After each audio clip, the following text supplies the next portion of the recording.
Ümumilikdə isə Respublikanın daxili işlər orqanları tərəfindən ötən bir gün ərzində 62 cinayət faktı qeydə alınıb ki, onların da 21-i isti izlərlə açılıb. Cinayət Məcəlləsi müxtəlif maddələri ilə axtarılan 12 nəfər tutularaq istinaq orqanlarına təhvil verilib. Respublikanın avtomobil yollarında baş vermiş 10 yol nəqliyyat hadisəsi nəticəsində isə 2 nəfər dünyasını dəyişib, daha 22 nəfər xəsarət alıb. Nazirliyin qeydiyyatına apardığı operativ tədbirlərdən biri Binəqədi polisinin adı ilə bağlıdır. Əməliyyatlar zamanı silah belində rayon ərazisində dolaşan paytaxt sakini həbs edilib.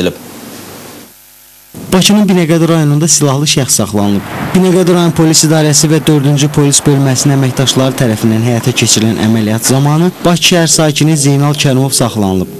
Polis orqanına gətirilən Kərimovun üzərindən Makarov markalı tapanca götürülüb. Bundan əlavə saxlanılan şəxsdən həmin silaha aid 2 ədəd patron darağı və 11 ədəd patron da müsadirə edilib. Faktla bağlı rayon polis idarəsində cinayət işi başlanılıb. Zeynal Kərimovdan müsadirə edilən silahın hansısa cinayətdə istifadə edilib-edilmədiyini müəyyən etmək üçün tapanca kriminalistik ekspertizaya göndərilib.